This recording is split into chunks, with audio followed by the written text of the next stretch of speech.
So in the 15th century, the Portuguese hit it off with Africa by arriving on the western coast in Benin City, heart of the Benin Empire.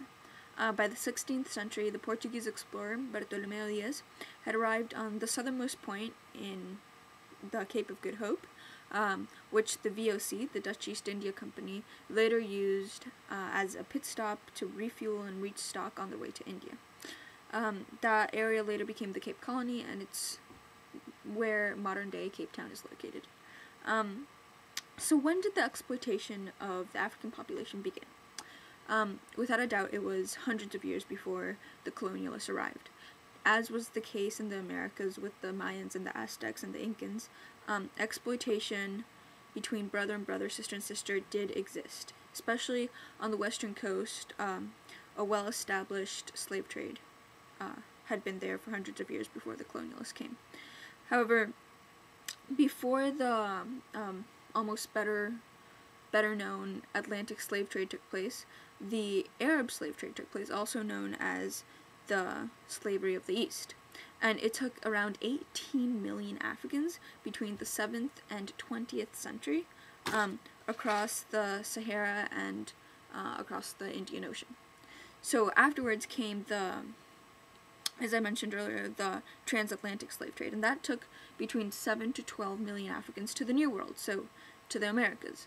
And that's where the triangle that we all know of today was created. So from the western coast to the Americas, Brazil region, back to Europe, and that triangle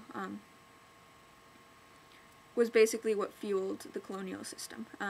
It was what goods went through, what slaves went through, what took from the Americas, what took from Africa, and gave to Europe. In any case, even though the Swedes beat the English eventually came around and abolished slavery in the early 1800s. However, it wasn't until well throughout the 19th century that the practice of slavery actually stopped. And that's how it is in a lot of situations. First, the law abolishes something, and then the practice wanes out. This took a while, but eventually, after slavery stopped, a whole new era came around. It was called the Race to Africa. Basically, the situation was that in 1914, the whole continent of Africa was colonized, save two countries, which was Liberia, and that was an independent state partly settled by African Americans, and the Orthodox Christian Ethiopia, which was later on taken by the Italians, so that didn't even last that long. Basically, we had, in the European headquarters, leaders were uniting around a cake called Africa, and each one was claiming their slice. You guys have all seen a map of Africa, and you've noticed probably that some of the borders are extremely straight and kind of the Europeans didn't have that much knowledge about the land that they were dealing with. And this actually has had an incredible effect on modern day Africa, between creating ethnic divides, leading to ethnic conflicts. So by creating borders, that was definitely one of the ways that the colonialists destabilized the continent of Africa the most. Borders weren't a practice concept. Just like in the Americas, land was something sacred, not economical. So bringing that new philosophy in kind of switched things around for the worse, one could argue.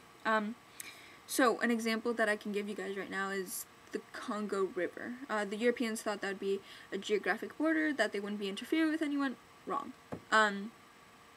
There was one culture on both sides of the river, and by dividing that between the French and Belgians, one group was isolated from another, and hence yet another ethnic divide. So the situation that we had was, it came to the point where Africans were crossing borders that were only on European maps. And that's what's fascinating about history. We study civilizations that existed for thousands of years, and then they can be destroyed like that by brute ignorance of foreigners. Which leads historians to understand that, or to think that peace cannot be achieved without understanding, and that's that. In any case, it wasn't until well after World War II, so after 1945-ish, that a new movement started in Africa, and that was nationalism, and we'll talk about that later. But that was